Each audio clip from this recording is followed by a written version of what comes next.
Pour étudier toutes les propriétés de la lumière, les physiciens ont dû admettre que la lumière a un double aspect. Premièrement, il y a l'aspect ondulatoire. Dans cet aspect, la lumière se comporte comme une onde électromagnétique et possède toutes les propriétés d'une onde électromagnétique. Le deuxième aspect, c'est l'aspect corpusculaire. Dans cet aspect, la lumière est constituée de particules d'énergie appelées photons. Dans cette étude qui porte sur la lumière, nous allons étudier deux phénomènes qui vont mettre en évidence ces deux aspects. Premièrement, c'est le phénomène des interférences et deuxièmement, c'est l'effet photoélectrique. Comme vous pouvez le constater, notre étude porte sur la lumière et nous avons dit que dans cette étude de la lumière, nous allons étudier la lumière sous deux aspects. Le premier aspect, c'est l'aspect ondulatoire et le deuxième aspect, c'est l'aspect corpusculaire. Dans l'aspect ondulatoire, on va étudier le phénomène des interférences. Et pour pouvoir expliquer le phénomène des interférences et pour pouvoir faire l'expérience des fentes de Young, nous avons besoin d'un dispositif qui est constitué par une source de lumière monochromatique. Je vais tourner comme ça. Une source de lumière monochromatique, ici, la lumière qui est là. Nous avons besoin d'une feuille opaque, c'est cette feuille disposée de cette manière. Nous avons besoin d'une deuxième feuille opaque aussi, comme ça, et d'un écran placé devant. Sur la feuille opaque qui est située là, nous avons un trou infiniment petit qui est situé sur la médiatrice du segment S1, S2.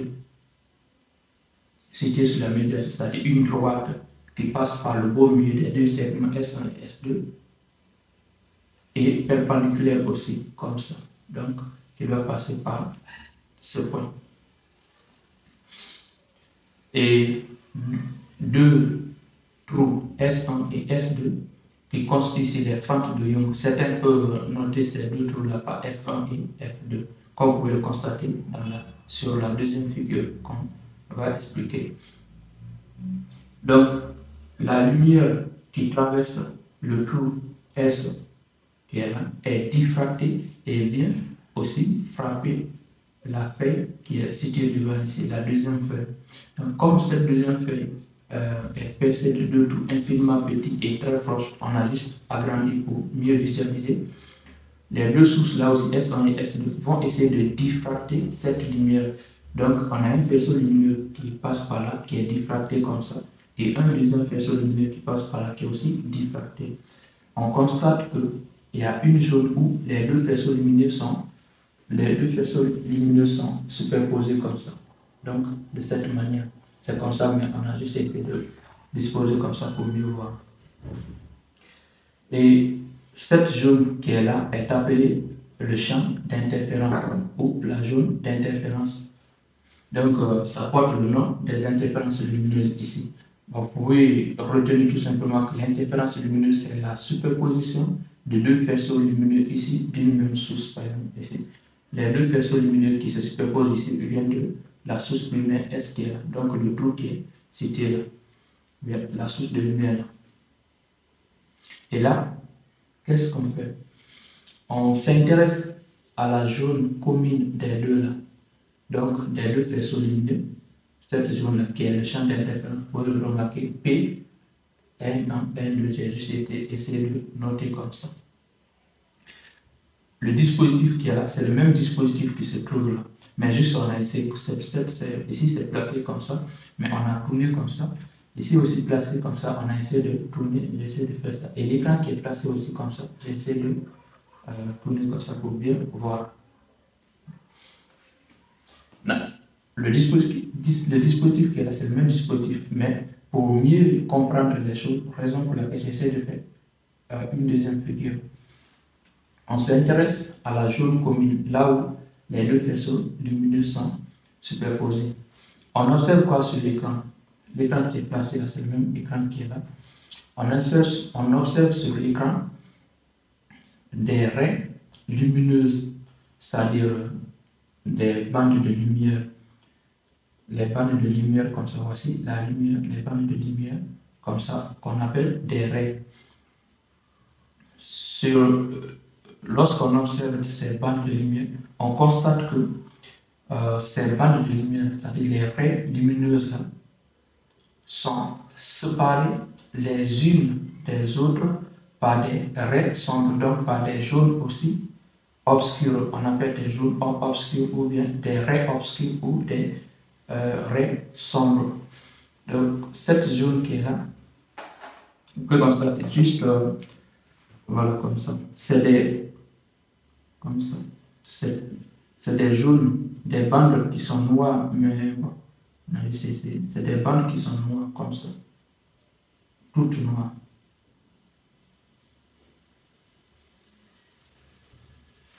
C'est des bandes noires comme ça.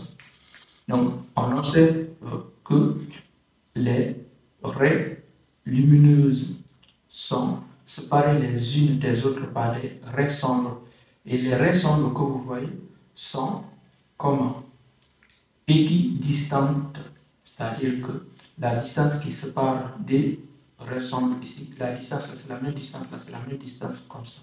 Donc, des raies équidistantes, parallèles, ces raies sont parallèles. Et de même direction, comme ça, la même direction. Les raies là constituent ici ce qu'on appelle des franges. Donc, les franges, c'est quoi? C'est l'ensemble des raies qui sont observées sur l'écran.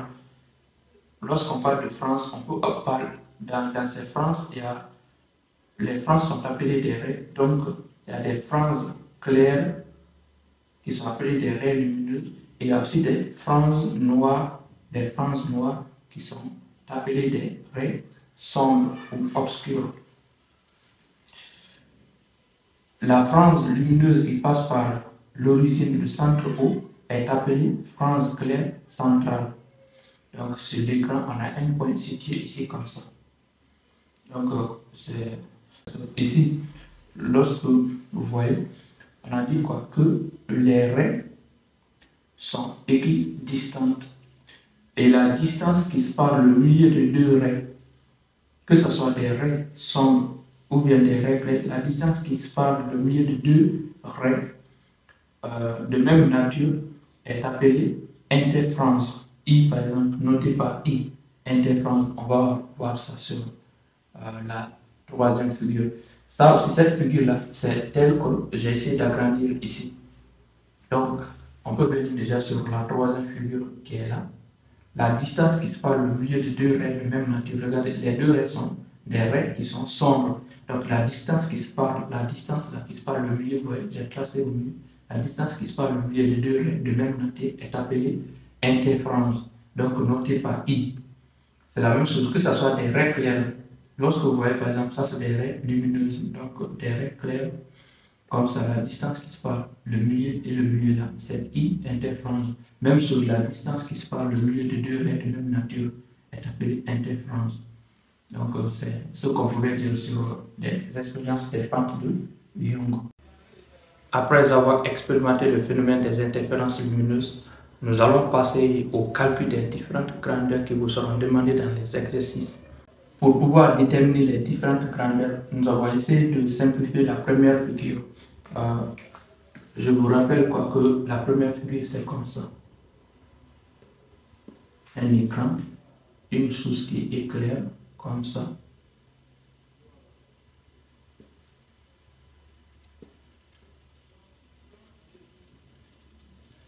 Nous avions la première figure qui était sur cette forme, comme ça. Donc, on s'intéresse à la zone d'interférence. La zone d'interférence, c'est cette zone-là où il y a la superposition. Ça, c'est notre figure. On a essayé de simplifier la figure pour pouvoir établir les différentes grandeurs. Donc, c'est cette première figure qu'on appelle. Maintenant, on prend comme ça. Ça, on prend un rayon lumineux de cette manière et comme ça.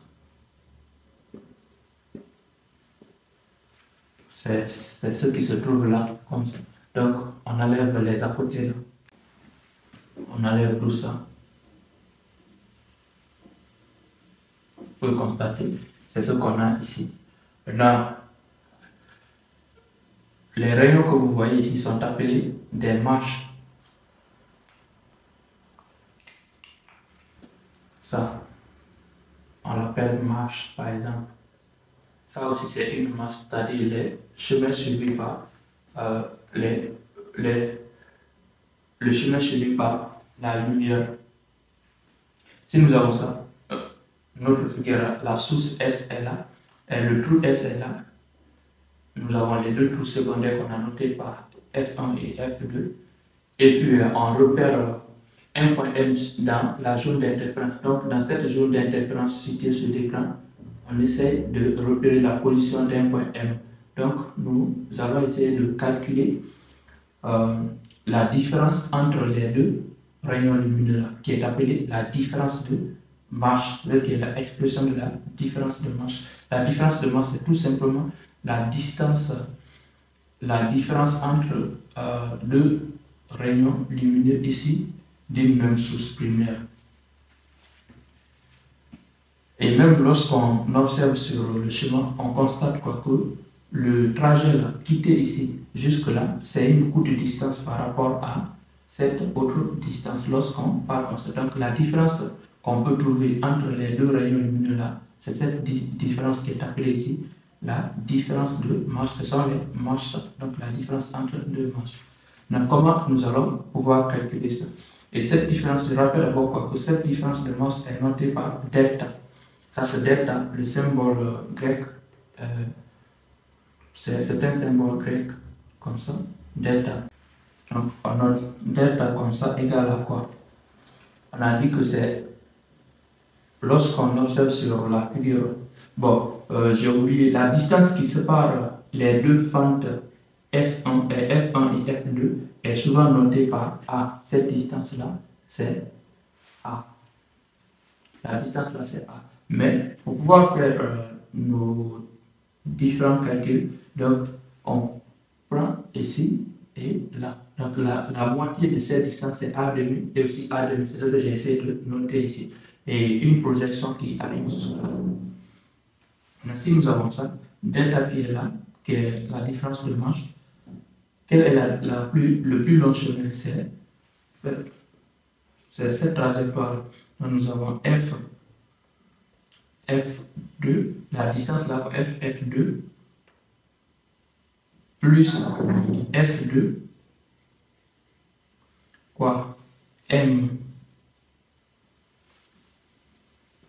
moins, ça c'est la plus longue distance, moins le plus court chemin, c'est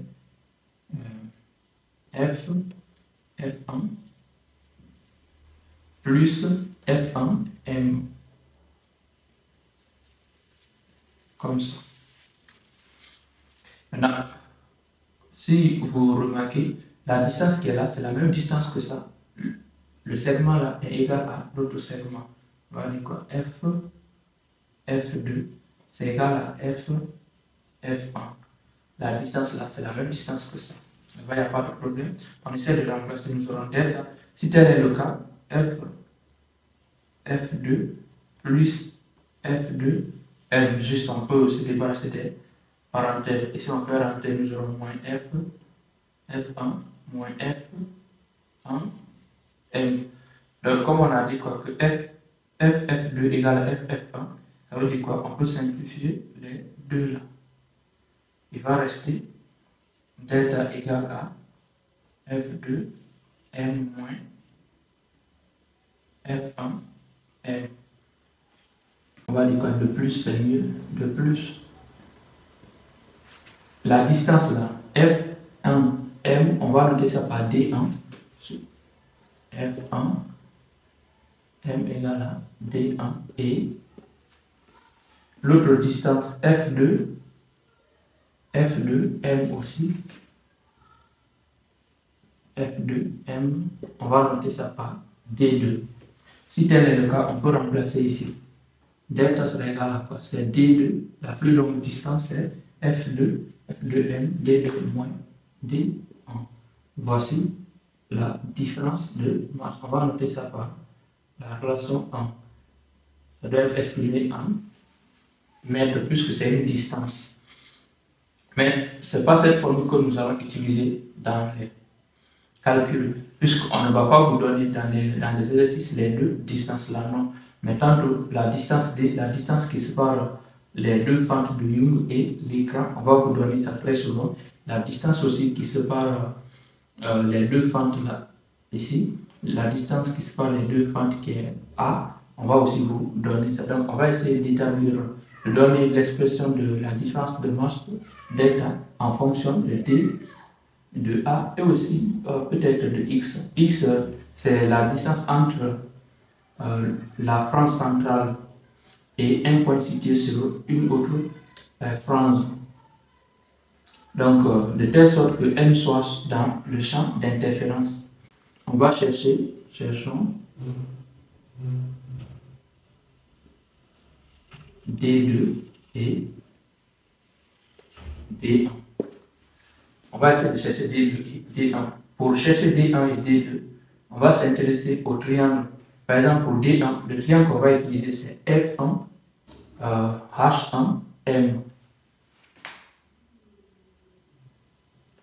On dit quoi dans le triangle? Quel triangle? F1, quoi? H1, M, on a.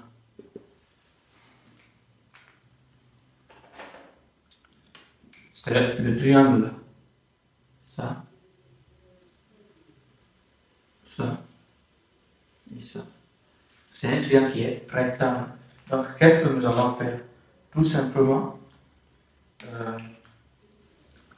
nous allons utiliser la propriété de Pythagore. Oui, qui nous dit quoi? L'hypoténuse ici, c'est un triangle rectangle. L'hypoténuse, c'est D1. Donc, on a quoi? D1 au carré égale.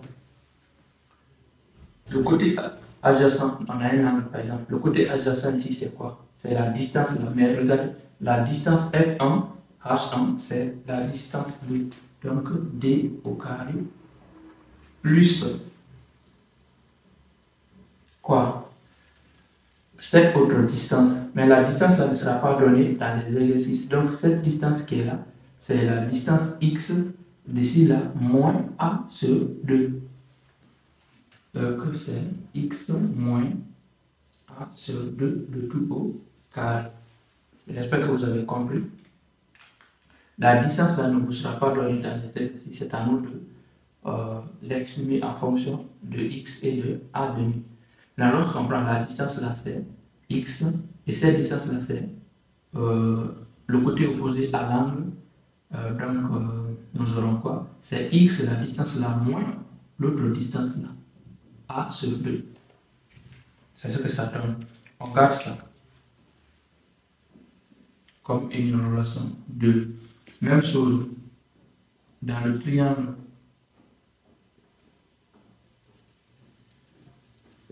Quel autre triangle? Dans le triangle, on va maintenant déterminer la distance D2 en s'intéressant au triangle F2. F2, quoi? H2 et M. Le triangle là, comme ça. Si vous voulez, je vais utiliser les couleurs. Comme ça. Le triangle. Ce triangle aussi, c'est un triangle qui est rectangle. Toujours propriété de Pythagore. L'hypoténuse, c'est quoi? C'est D2 au carré égale le côté adjacent à l'angle alpha. On a un angle alpha par exemple. L'angle qui est là, c'est le même angle qui est là, c'est D. Donc D au carré plus la distance là, c'est X, cette distance là, plus A demi, l'autre distance là qui est A demi, puisque A de la distance qui est, c'est la même distance qui est là. Donc nous avons X plus A demi, le tout au carré. Ça c'est 3. Nous avons quoi? D2 moins D1. Donc on va faire la différence 2, la différence 3 moins 2. 3 moins 2. Donc les deux relations, on fait la différence, va nous donner quoi? C'est D2 au carré moins D1 au carré qui restera égal à quoi? À tout simplement cette partie-là aussi, non, ça moins ça. Donc, je vais utiliser parenthèse. On a d au carré plus facteur x plus a sur 2 au carré moins, comme il n'y a pas de place, on va revenir à la ligne. L'autre, d qui est là, d au carré plus facteur x moins a sur 2, aussi comme ça.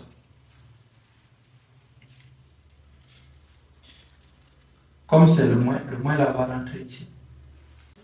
Lorsqu'on regarde, nous aurons d2 au carré moins d1 au carré égale. C'est ça, donc haut. Voilà. On peut laisser d carré plus x plus a sur 2, le tout au carré moins. Le signe qui est là va rentrer, donc on se débarrasse de d carré moins facteur x moins a sur 2, le tout au carré. D carré moins d carré, on simplifie, nous aurons tout simplement x plus a, le tout au carré moins x moins a au carré. Ça c'est d2 carré moins d1 au carré. Maintenant si nous avons ça, regardez, c'est comme si on avait la forme a moins a carré moins b carré. Ici par exemple ça c'est notre a et ça c'est notre b. Donc a carré moins b carré. C'est a moins b facteur a plus b. On continue, nous aurons quoi? La différence des deux là. Donc c'est x plus a sur 2 moins x moins, maintenant ça sera plus sur facteur, ça même thème, plus a sur 2, plus, on laisse maintenant les parenthèses, plus x moins a sur 2. Identité remarquable. Regardez, x moins x c'est 0. A demi plus a demi plus a demi c'est quoi? C'est tout simplement 2a sur 2, ce qui va nous donner a. Donc ici, nous avons a. Puisque les deux là vont se simplifier, il va rester tout simplement a.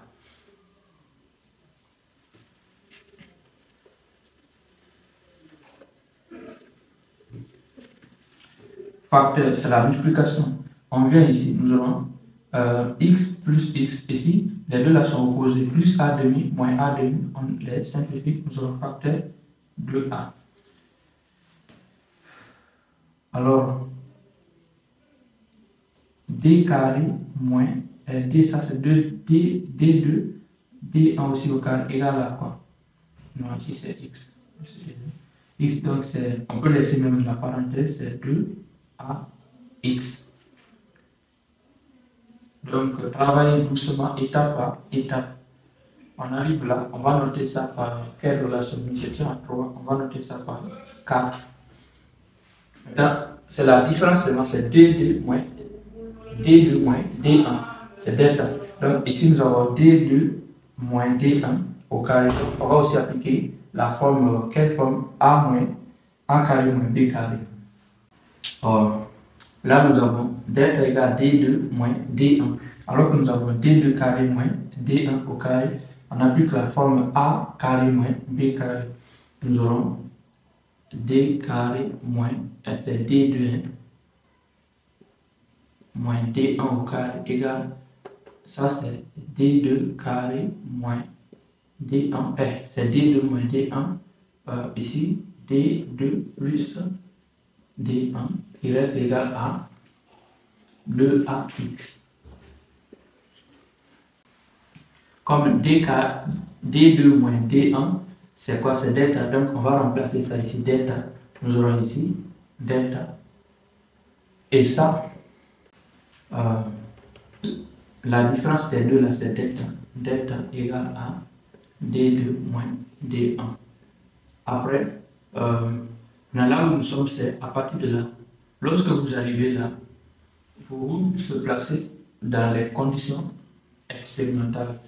Pour pouvoir faire cette expérience des phases du Young, il faut que les deux trous là soient infiniment proches. Donc, il faudrait que la distance A qui est là soit de l'ordre des millimètres, c'est-à-dire une distance très petite. Cela veut dire quoi? Si la distance là est très petite, et x là aussi doit être une distance aussi très petite. Donc on néglige les deux distances là face à la distance d et on pose quoi? Que d est sensiblement égal à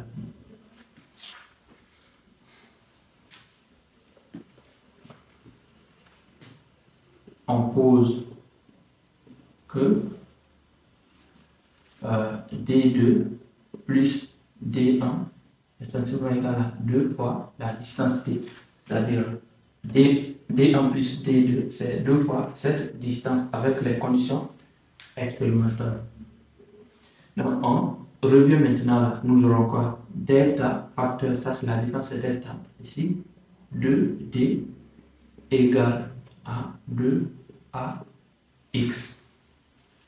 D2 et 2 vont se simplifier, delta sera égal à ax sur d.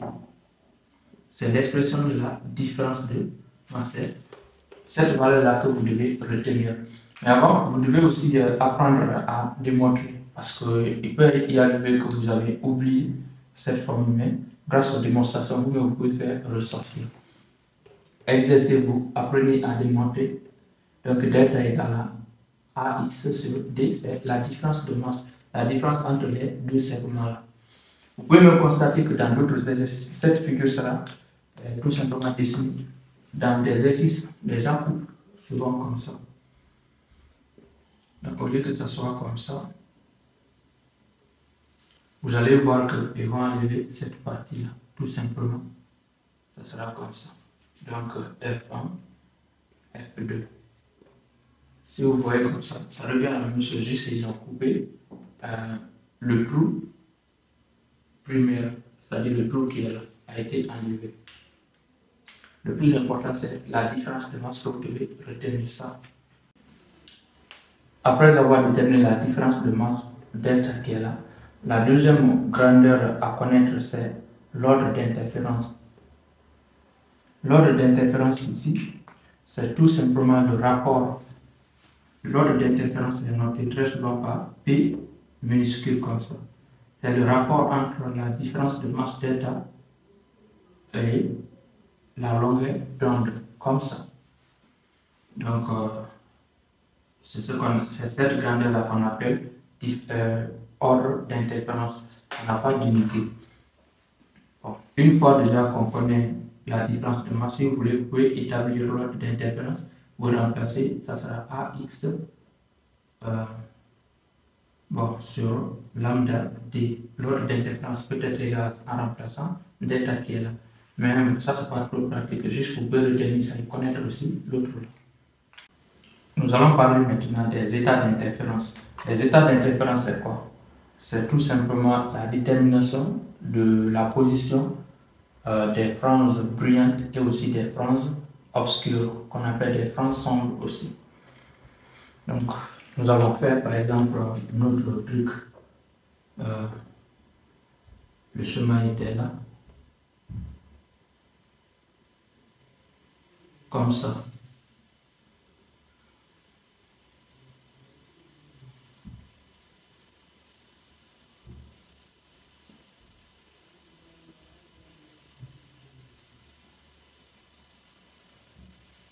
Comme ça. Donc, attendez.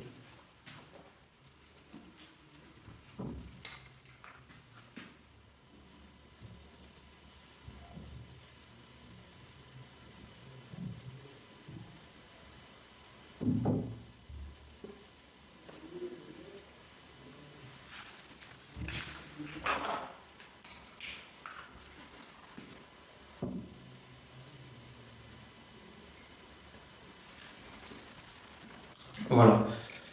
La deuxième figure, par exemple, lorsqu'on expliquait l'expérience des fentes de Young, on a fait un écran, on a la fente F qui est là, et puis nous avons deux fentes F1 et F2, ça et ça. Et après, nous avons sur l'écran des franges, donc des franges claires et des franges sombres. Et la frange centrale est là, Donc, nous voulons maintenant déterminer la position, par exemple, d'une frange. Donc, pour cela, position des franges bruyantes. La position des franges bruyantes sur l'écran, c'est ce que nous voulons déterminer un point. Donc, on s'adresse tout simplement à là. Nous allons apprendre à calculer la position des franges sur l'écran. Mais pour cela, nous allons commencer d'abord par les franges bruyantes. Et après, on va voir les franges sombres. Les franges brillantes, c'est des raies lumineuses et les franges sombres sont des raies obscures ou sombres. Donc ici, regarde, les franges sont situées comme ça. Ça, c'est quand il y a une frange brillante, par exemple, il y a une frange sombre, brillante, sombre. Mais on ne va pas voir avec cette disposition. Donc, on s'intéresse à cette disposition-là. C'est les franges brillantes, ça, situées sur la ligne là, comme ça. Mais on ne peut pas les voir. C'est pourquoi j'essaie de disposer l'écran comme ça, de faire face à nous l'écran pour qu'on puisse voir les franges brillantes, brillantes, brillantes, brillantes. Après une frange brillante, il y a une frange sombre. Après, frange brillante, frange sombre, frange brillante, frange sombre. Nous avons ici la fente. Bon, je vais juste, la fente est là. Après, nous avons aussi les deux fentes de Young, F1 et F2, F1, F2. Peu importe. Donc, comme ça. Maintenant, voici notre écran qui est là. Dans les franges qui sont situées là, ces franges-là, on va essayer de dessiner comme ça. Donc, nous avons, attendez,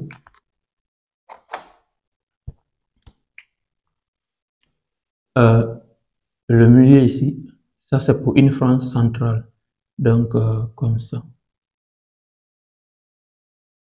Voici les franges obscures.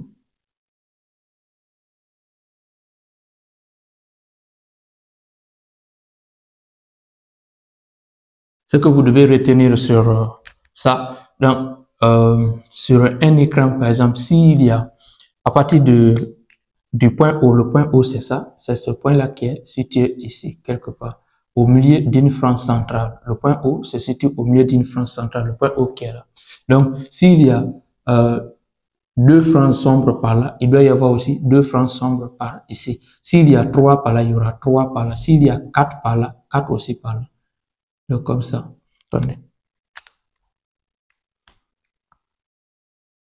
Voici les franges obscures ou sombres de ces franges-là.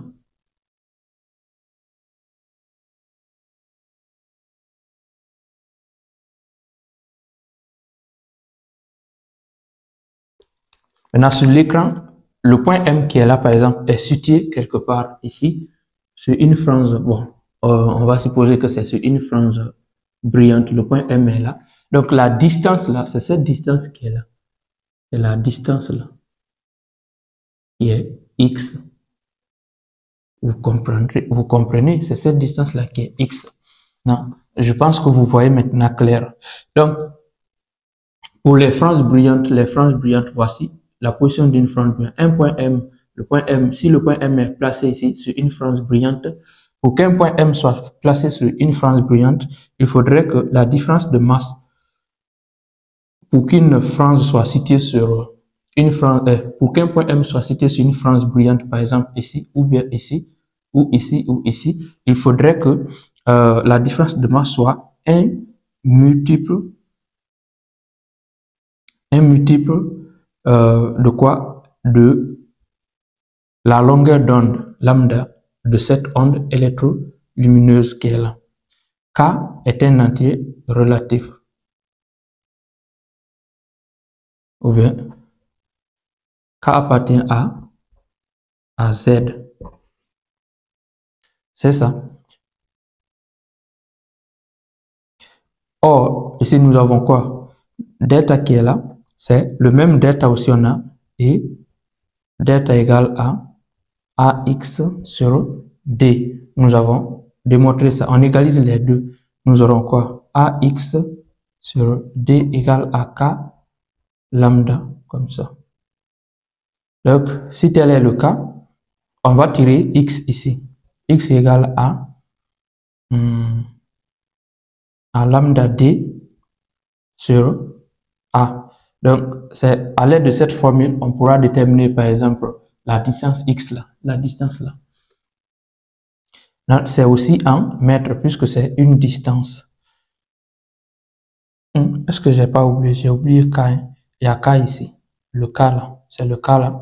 Maintenant, si K égale à 0, X égale à combien? X aussi égale à 0. Parce que K fois tout ça là, ça va donner 0.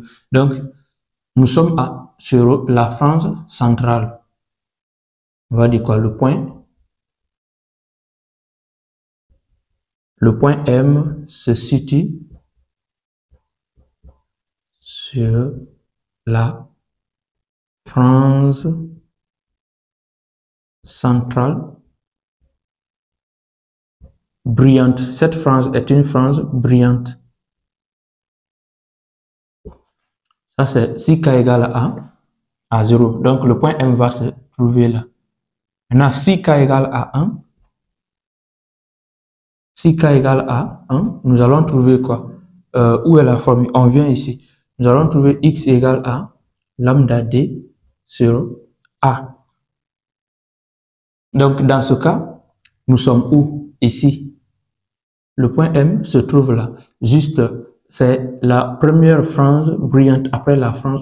Le point M se trouve sur la première frange brillante après la frange centrale.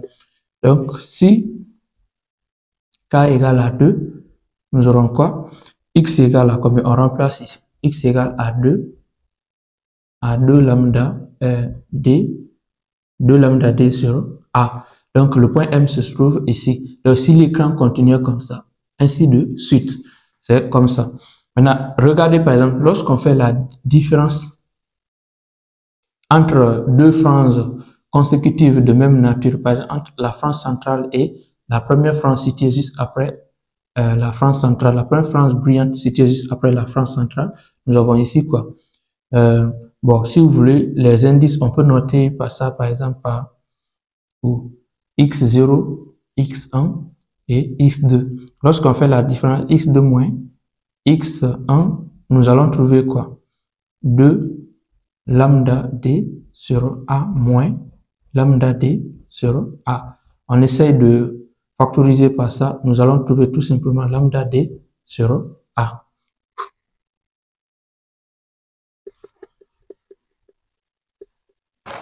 Même chose, si on fait x1 moins x0, on va trouver quoi? x1, là, c'est lambda d sur a, moins x0, la valeur c'est 0, on va trouver d lambda sur a. Donc, on observe quoi? On constate que lorsqu'on fait la différence de deux franges consécutives de même nature, on trouve cette valeur-là qui est une constante. C'est la valeur là qui est appelée ici interfrange, mais on va voir un peu par la suite.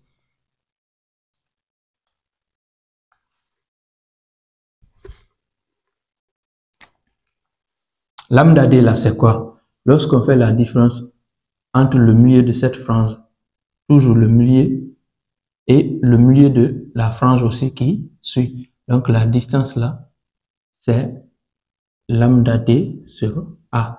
C'est la même distance aussi ici. Là aussi, c'est lambda d sur a. Ainsi de suite. Ici aussi, c'est lambda d sur a.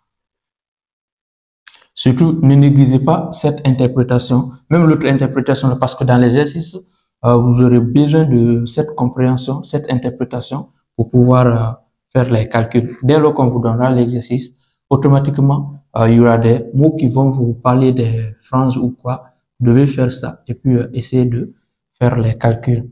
Donc, c'est ce qu'on pouvait dire sur la position des franges brillantes. On va dire quoi à retenir?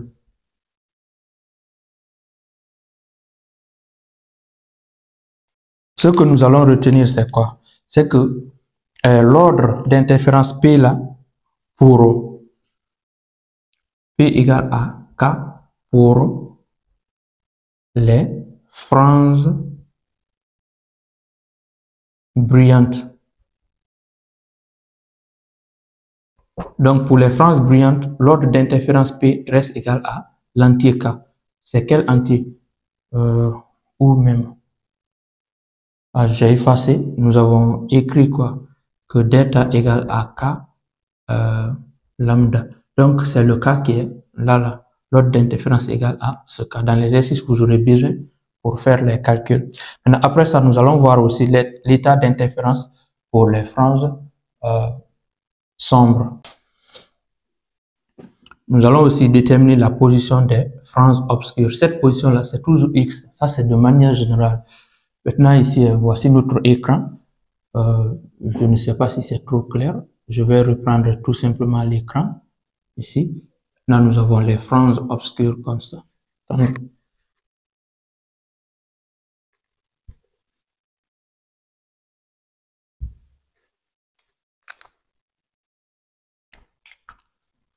Nous avons les franges obscures comme ça.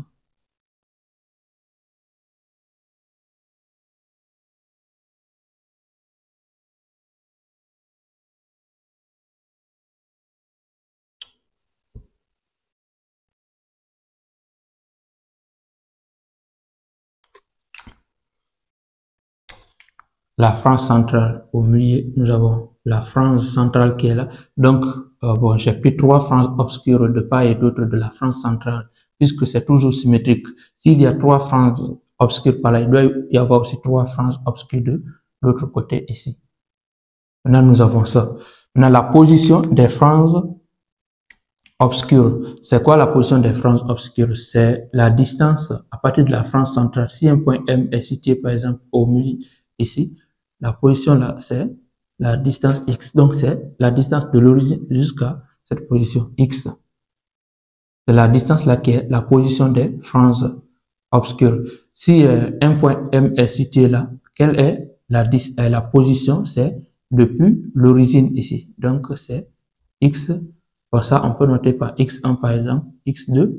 Si le point M est situé là, donc de là jusqu'à l'origine, c'est, on va prendre X3 comme c'est la troisième frange obscure. Donc, c'est cette distance comme ça. L'écran comme ça, vous n'allez pas comprendre. C'est pourquoi j'essaie de faire face à nous l'écran pour que vous puissiez comprendre. Mais comme le schéma est déjà salé ici, donc j'essaie de reprendre aussi pour que vous puissiez comprendre. Comme ça. Donc, c'est cette position. Maintenant, une frange est située sur, excusez-moi, un point M est situé sur une frange obscure si la différence de masse delta égale à quoi? À K, non, à 2K' plus 1 lambda demi, comme ça. Donc, pour pouvoir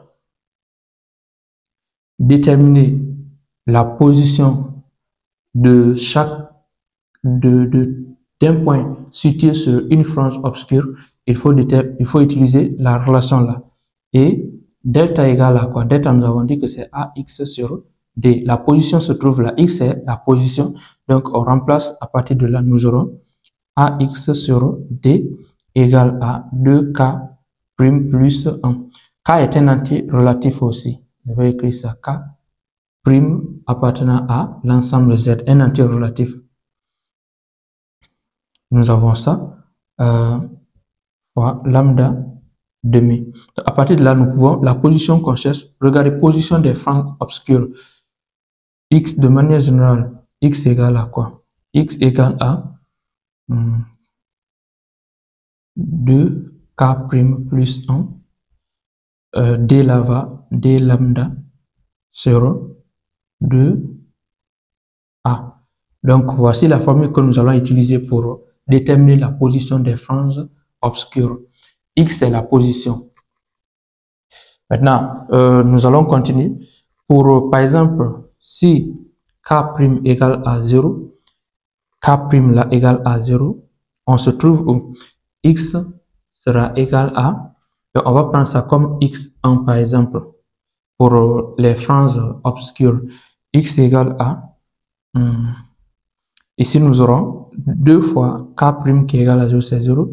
Nous aurons tout simplement lambda D sur 2A. Dans ce cas, le point, nous sommes là, sur la première frange sombre. juste situé après la France centrale. Si K' égale à 1, on trouve combien? Nous aurons 2, 3. Donc, on trouve x2 égale à 3. Ici, on aura 3. On remplace K' par 1.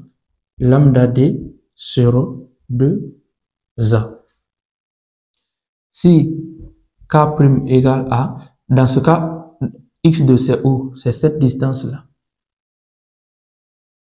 C'est pas forcément, bon, la figure, ça c'est de manière générale, mais nous ne pouvons pas tout le temps redessiner, placer par exemple un point ici et redessiner, c'est pourquoi j'essaie de faire comme ça.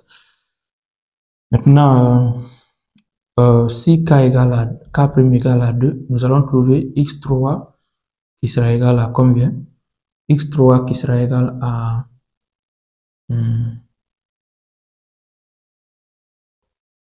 x3 qui sera égal à 5 lambda d sur 2a. Donc, on se retrouve ici, ainsi de suite. C'est comme ça on détermine la position de chaque frange obscure en utilisant cette formule-là. Et en se rappelant aussi de faire comme ça pour mieux comprendre. Regarde, c'est la même chose. Donc, par exemple, ça c'est parce que c'est positif. Si on prenait k égale à, par exemple, une valeur négative, si la distance est négative, c'est que nous sommes du côté négatif aussi, puisque c'est le point haut, par là c'est plus et par là c'est moins. Donc c'est comme ça on pouvait aussi faire. Lorsqu'on fait par x2, on fait la différence x2 moins x1, c'est égal à quoi? C'est tout simplement ça moins ça. 3 lambda d sur 2a moins lambda d sur 2a. Ça va nous donner lambda d sur a. Si on fait la différence des deux là, c'est ce que nous allons trouver. x3 moins x2 égale à 5 lambda d sur 2a moins 3 lambda d sur 2a. On va trouver aussi lambda d sur a. Ça, c'est l'interférence I. Donc, c'est quoi? Ça, c'est la distance qui sépare ici.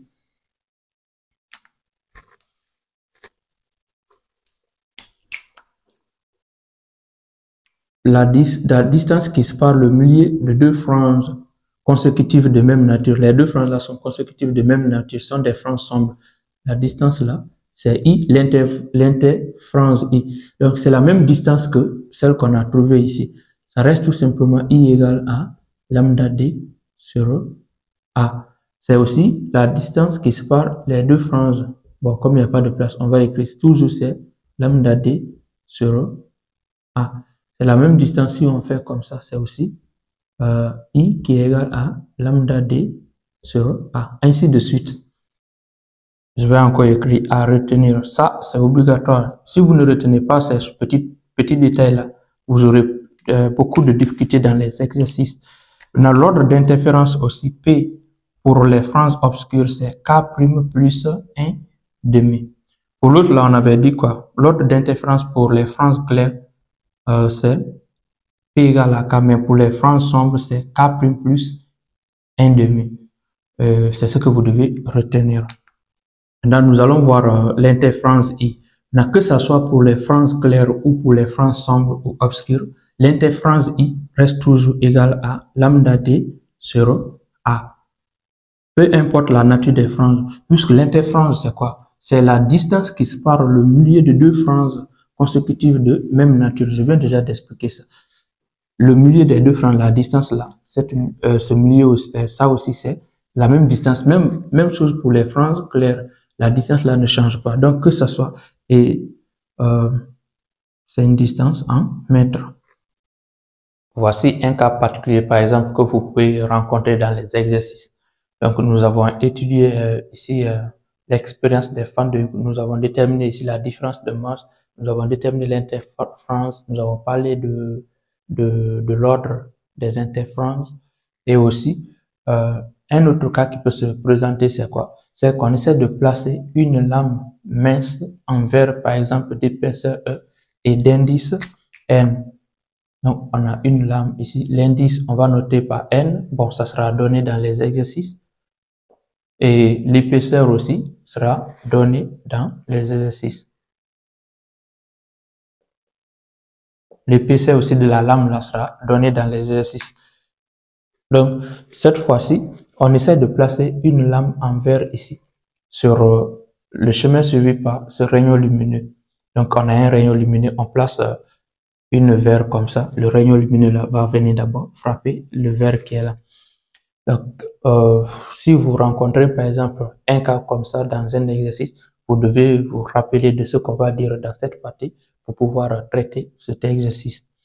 Donc, si je vais d'abord, les rayons lumineux sont comme ça. OK. C'est le même dispositif. Nous avons repéré un point M situé dans la zone d'interférence, dans le champ d'interférence. On essaie de calculer encore la différence de masse puisque déjà il y a un objet qui est sur la trajectoire du chemin suivi par cette lumière par exemple. Donc qu'est-ce que vous devez retenir?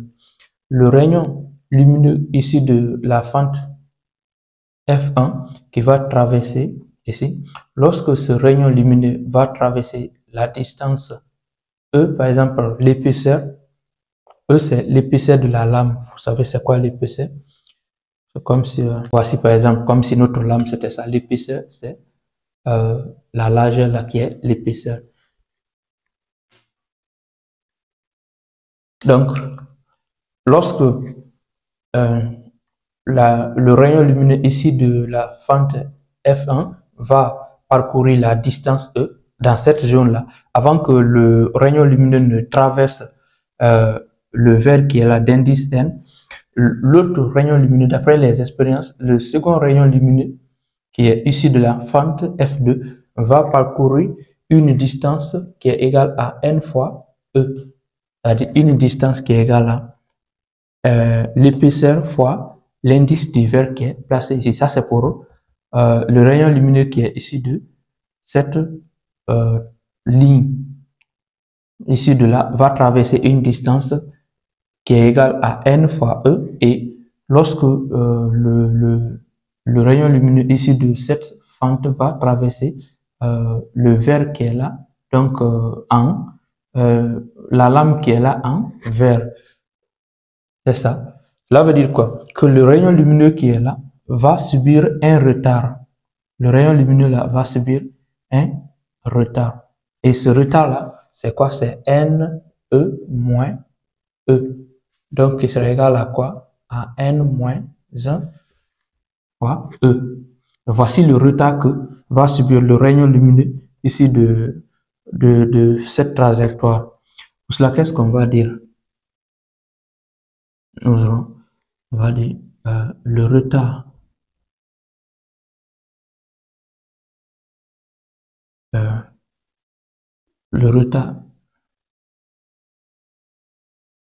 causé par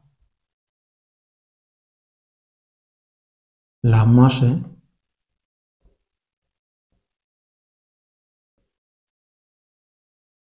ce sont les masses, la masse ici de F1 est quoi? N-1 fois E. Là, vous devez retenir ça. Si vous ne retenez pas ça, vous n'allez pas trouver. Donc, retenez l'explication que vous ai donnée et de retenir ça. Donc, si tel est le cas, c'est comme si on aura un allongement de la distance là. Le segment là, la distance D sera allongée. Là, nous allons noter une nouvelle distance D1' qui sera égale à D1 plus N-1 E. Et nous avons dit quoi? Que la différence de masse, normalement, c'est D2 moins D1. Ça, c'est la différence de masse. Donc, la nouvelle différence de masse, comme on place une lame ici, donc la différence de masse va changer. La nouvelle différence de masse, nous allons noter par D delta prime qui sera égal à quoi? À D2. Cette ligne-là, il n'y a pas eu de modification, c'est D2 moins D1 prime maintenant. Et D1 prime, c'est égal à D1. Ça, c'est D2. D1 prime, c'est ça. Donc, c'est facteur D1 plus N moins 1, E comme ça. Je crois que c'est correct. et on essaie de développer, nous aurons D2 moins D1 moins facteur n moins 1 fois E. Ça, c'est delta prime, la nouvelle différence de masse. Nous aurons delta prime qui sera égal à quoi? Ça, c'est quoi? Ça, c'est delta moins n moins 1 fois E. Or, dans la première partie, nous avons dit delta égal à quoi? C'est AX sur D. Donc, on essaie de remplacer ça. Nous aurons delta prime qui sera égal à AX sur D moins n moins 1 fois E.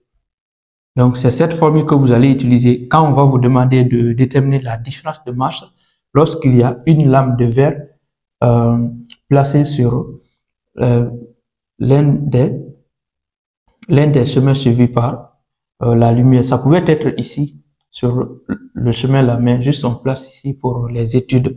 Donc, c'est cette formule que vous allez utiliser en mètres, puisque c'est une distance. C'est ce que nous pouvions parler, c'est ce que nous pouvions dire sur la nouvelle différence de masse lorsqu'il y a une lame de verre placée sur la route.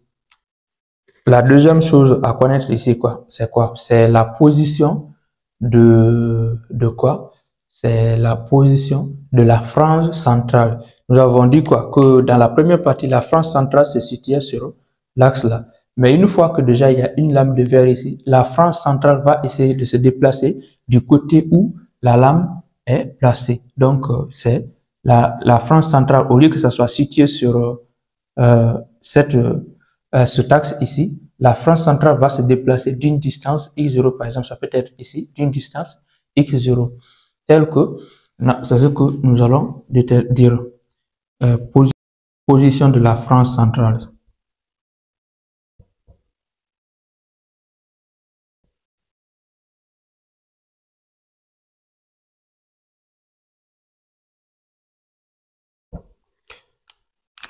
Sur la figure, on ne peut pas observer. C'est pourquoi je faisais l'écran comme ça. J'avais déjà fait l'écran. Rappelez-vous, j'ai mis des franges sombres comme ça.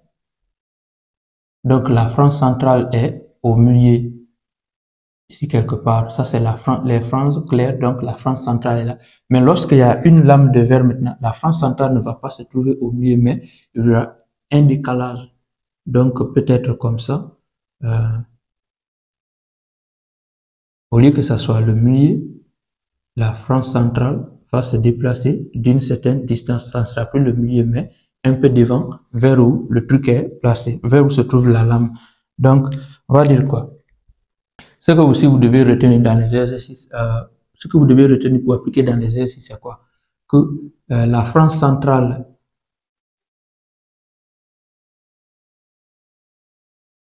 ce que vous devez retenir pour appliquer dans les exercices, c'est quoi? C'est que la position de la frange centrale est telle que c'est cette condition qui doit être vérifiée. Delta prime égale à 0. Delta prime, c'est quoi? C'est la nouvelle différence de masse lorsqu'il y a une lame de verre placée sur la route. Donc, delta prime égale à 0 va vous donner quoi? Regardez, delta prime, c'est ça, nous aurons AX. Donc, cette fois-ci, on va mettre AX0, c'est la position de la frange centrale qu'on détermine, puisque la position c'est X sur D moins N moins 1 fois E égale à 0. Donc, nous aurons quoi? AX0 sur D égale à N moins 1 E. On cherche quoi? C'est la position de la frange centrale X0. Donc, N moins 1 fois E sur, il y a D, E, D, sur quoi? Sur AX. Ça, c'est la position de la frange centrale. Pour finir, nous allons retenir quoi? Que toutes les franges vont se déplacer. Une fois que la frange centrale est décalée, par exemple, d'une distance, regardez, d'une distance x0, par exemple. Donc, la frange suivante aussi, la frange qui va suivre, si la frange centrale se trouve là, la frange brillante aussi qui va suivre ça, doit être décalée de cette même distance. Et la frange aussi qui va suivre, ça c'est x1, va aussi être décalée de cette même distance. Ça veut dire quoi? Que toutes les franges seront décalées de la distance x0. À retenir, si vous ne retenez pas, vous allez perdre des points. Toutes les franges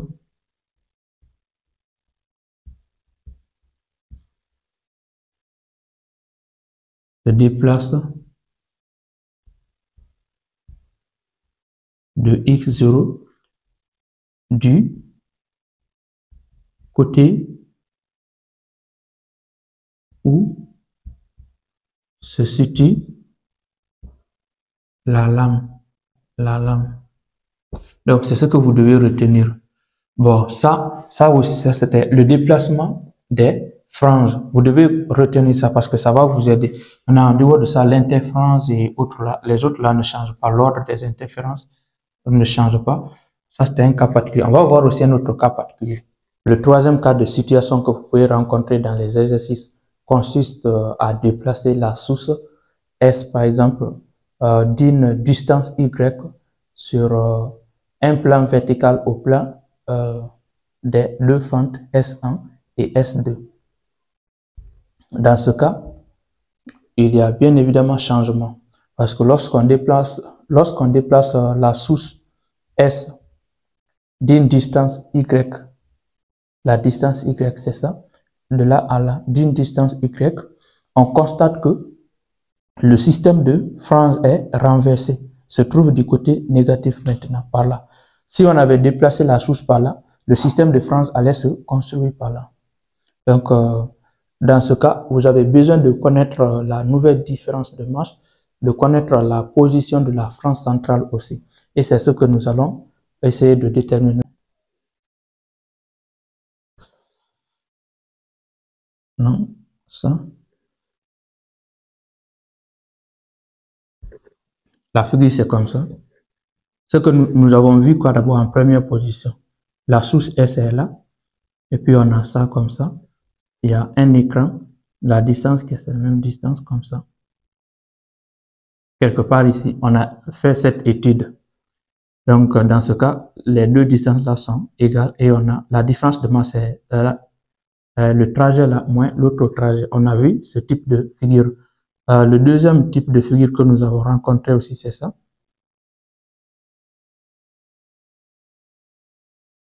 Mais cette fois-ci, il y a une lame ici d'indice N et d'épaisseur. Cette lame ici a pour indice N et pour épaisseur E. Nous avons aussi déterminé la nouvelle différence de masse et puis voilà la position de la frange centrale. Nous avons fait ça. Dans le troisième type de problème que vous allez rencontrer, c'est quoi? C'est que là, au lieu que la source soit là, donc cette fois-ci, la source est quelque part ici. On déplace la source sur la verticale qui est parallèle aux deux fentes comme ça. Donc, je vais un peu faire, voilà, comme ça. Dans ce cas, le système de frange, c'est par là la source se trouve, on a déplacé la source par là. Le système de frange se construit de l'autre côté. Donc, nous avons un point M ici. Maintenant, si on avait déplacé la source par là, le système de frange allait se construire par là. Donc, nous avons besoin de connaître la différence de marche, qui est la différence entre les deux trajets là. Quitter ici, le trajet là moins l'autre trajet. Avec cette figure, regarde la distance qui sépare le plan vertical de la source S et le plan aussi vertical des deux fentes S1 et S2, les deux fentes de Young, nous l'avons noté par D. Et ici, ça va vous donner certainement la distance qui sépare les deux fentes de Young, la distance là, et l'écran E, c'est grand D. La distance qui sépare la source S jusqu'au trou S2, c'est quoi? Le trou là, c'est pas la source. La source de lumière est placée derrière ça. Donc le trou S qui est là et S2, on a noté ça par D2'. Et la distance là, D1'. Cette fois-ci, les deux distances là ont une importance à ne pas négliger. Et la distance qui sépare les deux sources S2 et les deux trous S2 et S1, c'est grand A, petit a, excusez-moi. Et ici, la moitié c'est A demi, l'autre moitié c'est aussi A demi. Nous avons besoin de ces distances. Et maintenant, de S2 au point M, on a noté ça par D2. S1 au point M, c'est D1. On va passer à la détermination de la différence de masse. Donc, la nouvelle différence de masse, nous allons noter ça par delta prime, puisque nous avons déjà utilisé delta lorsque la figure était comme ça.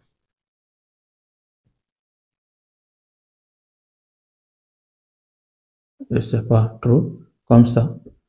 Nous avons déterminé delta. Après, dans l'autre cas, on va noter ça par delta prime. Delta prime sera égal à quoi? Delta prime, c'est la distance là. Cette distance, le trajet là, moins l'autre trajet qui est aussi là. Donc, c'est quoi? C'est D2 prime plus D2 moins D2 prime plus D2 moins D1 prime plus D1. J'espère que c'est clair. Quittez ici S2 plus S2, M c'est D2 ça, et la partie là S2 c'est D2 prime. Ainsi de suite. Même chose aussi, S1 c'est D1 prime. Donc la distance là c'est D1 prime plus S1, M c'est D2. Donc, raison pour laquelle on a fait cette somme. Maintenant, si tel est le cas, on va d'abord laisser la parenthèse, c'est D2 prime plus D2 moins D1 prime moins D1. On va regrouper comme ça. D2 moins D1 plus, je vais utiliser D2 prime moins D1 prime. J'espère que vous avez comme ça, moins ça aussi moins ça. C'est juste la somme entre les deux. Pourquoi on fait ça? Parce que cette partie-là déjà est commune à ce que nous avons eu à faire depuis le premier travail. Dans le premier cas de problème de situation, nous avons déjà, la partie là ne change pas. C'est la même chose. Ça déjà, on a déterminé. On va dire quoi? Delta prime égale à ça. Or, D2 moins D1 égale à quoi? C'est AX sur D. On a déjà déterminé ça. C'est la partie là. On remplace. Delta prime sera égal à quoi? C'est AX sur D plus D2 prime moins D1 prime. Mais généralement, dans l'exercice, on ne va pas vous donner les deux distances là, D2 prime, D1 prime, on ne va pas vous donner, c'est A, la distance A, on va vous donner, et l'autre distance là. Donc, qu'est-ce qu'il faut? Il faut chercher D2 prime et D1 prime. Cherchons D2 prime et D1 prime.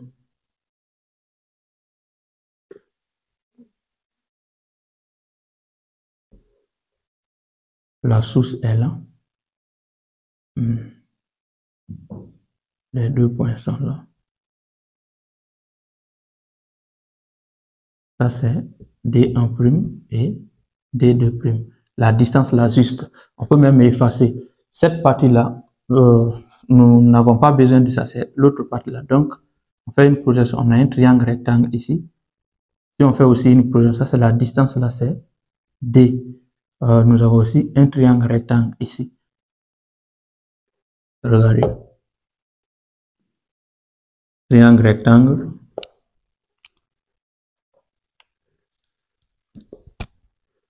De là à là aussi, on a un triangle rectangle.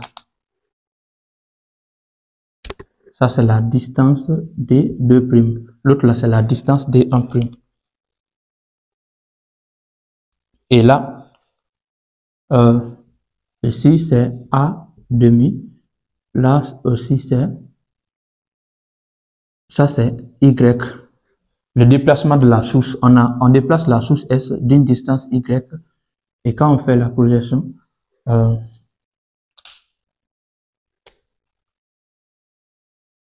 partir de là, c'est A demi.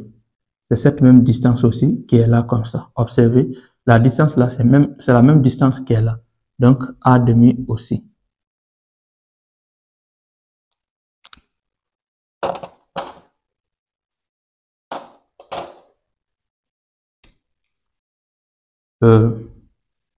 Bon, ici, je ne sais pas, on va noter un point.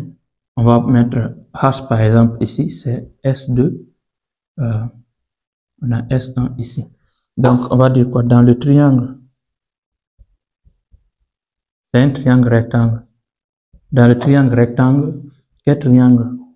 Ici, c'est la source S. Là, S, H et S1, virgule.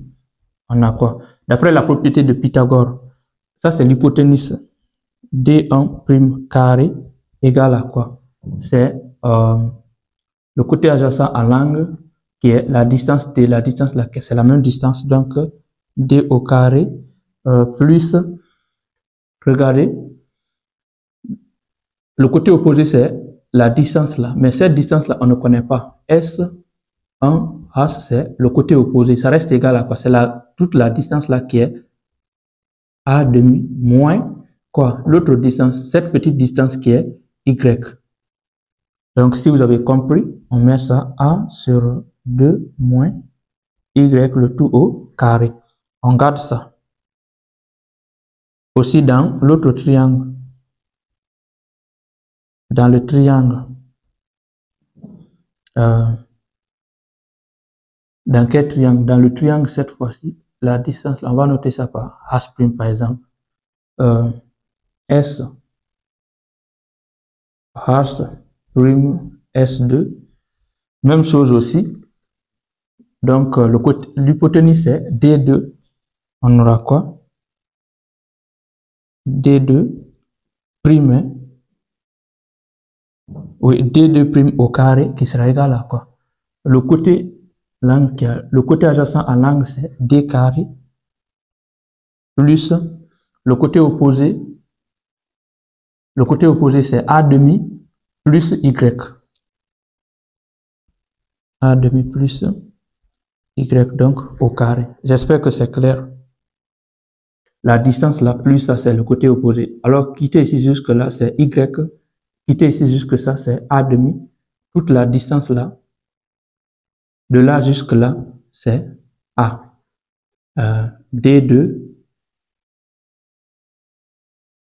prime au carré moins D1 prime au carré égale à quoi? C'est D carré plus D2, c'est A demi plus Y au carré moins. Donc, on va faire comme ça. Moins l'autre, c'est D, oui, D au carré plus A demi moins Y au carré.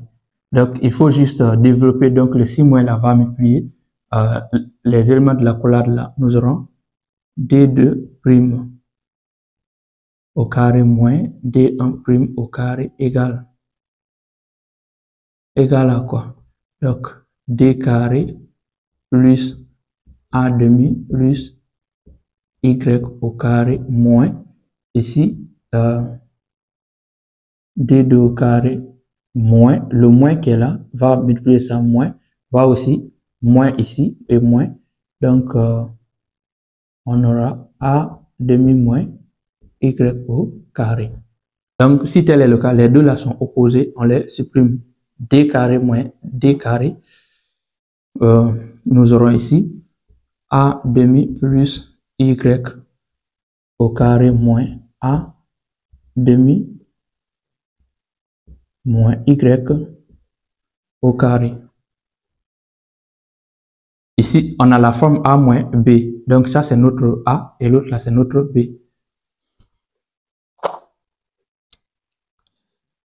Tout ça là, c'est A au carré et moins, si on veut appliquer les identités remarquables, notre B. Donc, vous savez, A carré moins B carré, ce que ça donne.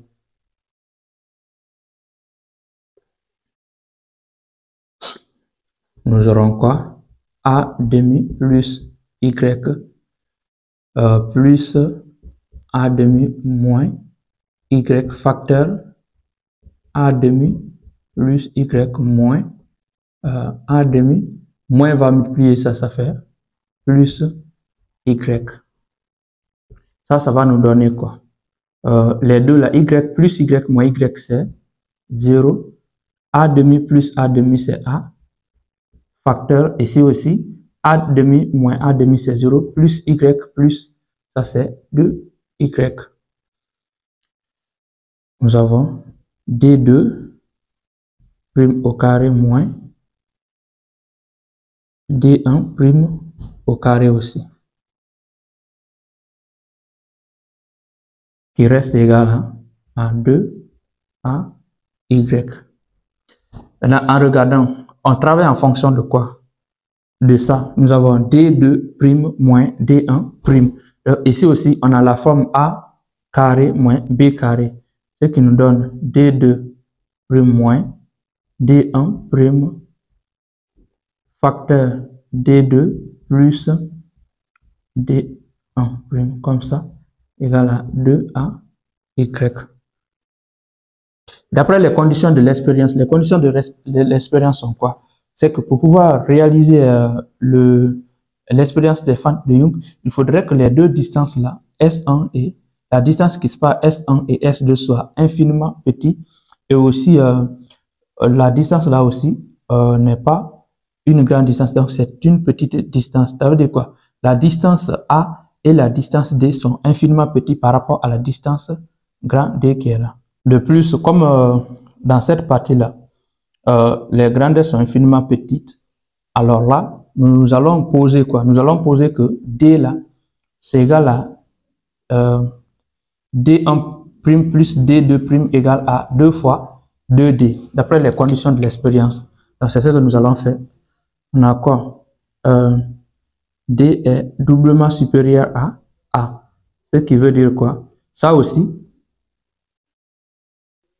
la distance D là est doublement supérieure à A.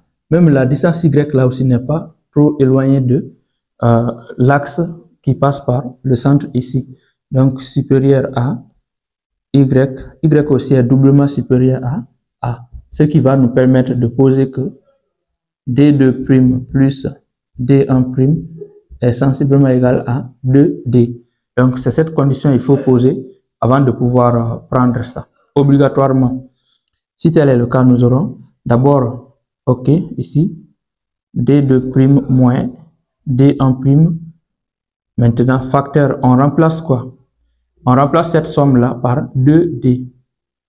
2D égale à 2AY. Ce qui va nous permettre de dire quoi? Que 2D' moins D1' égale à 2AY sur quoi? Sur 2D. 2 et 2, on peut simplifier, nous aurons AY sur D. D'où on peut maintenant faire quoi? On peut revenir dans cette formule qui est là.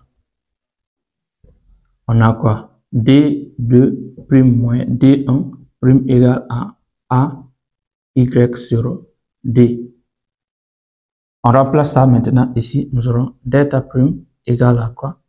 À AX sur D plus la différence là c'est AY sur D.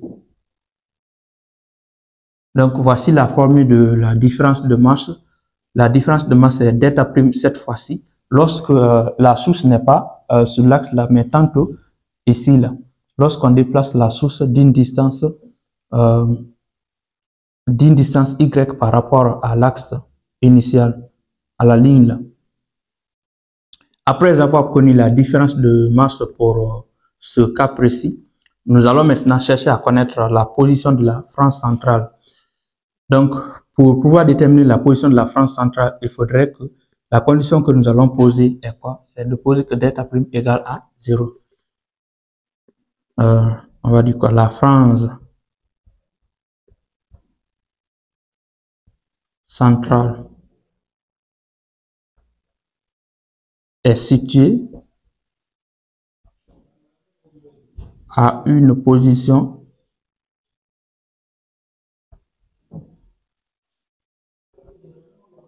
tel que, au lieu à une position, c'est à la position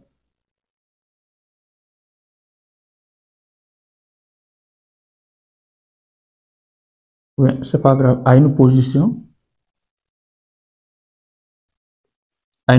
telle que delta prime égale à 0. Delta prime égale à 0 veut dire quoi?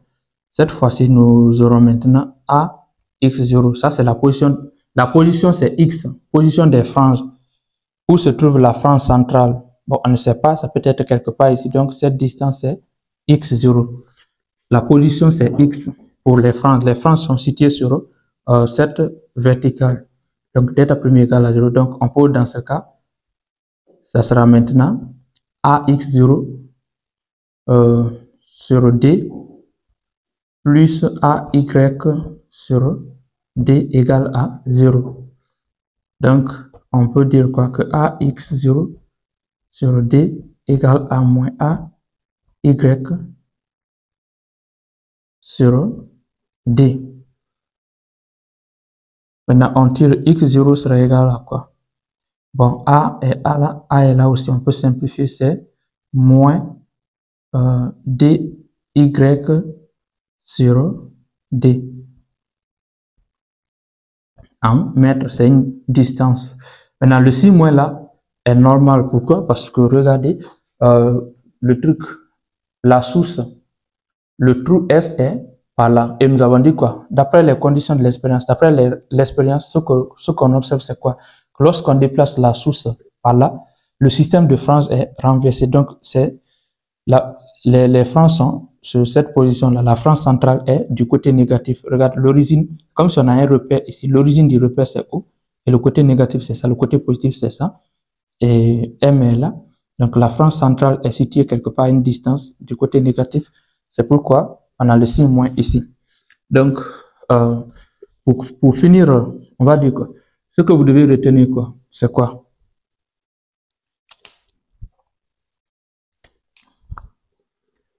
À retenir.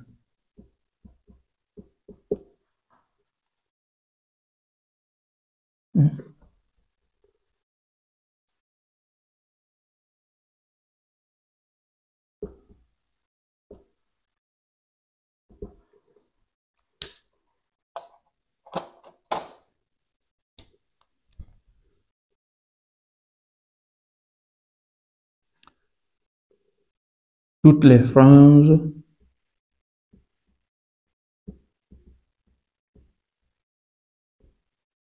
se déplacent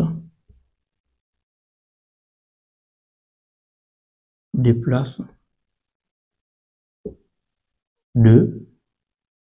la distance x0 égale à dy sur petit d. En mètres. Regardez, cette fois-ci, je n'ai pas mis le signe moins. Pourquoi? Parce que les franges, bon, les franges, c'est la distance qui sépare les franges, par exemple. Donc, ça, c'est une distance x0. Et là aussi, c'est la même distance x0. C'est comme ça. Les franges sont situées. Toutes les franges se déplacent.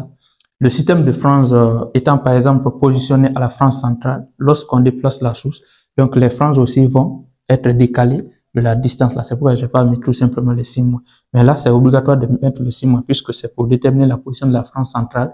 Et ça, c'est l'écart qui existe entre les franges. Donc, on arrive à la fin de cette partie qui est le déplacement de la source S. Nous avons déjà vu quoi? Nous avons vu premièrement lorsque la source est là, le cas basique. Après, nous avons vu un deuxième cas lorsque il y a une lame placée sur l'un des chemins parcourus par les deux réunions. C'est le deuxième cas. Le troisième cas, c'est le déplacement de la source S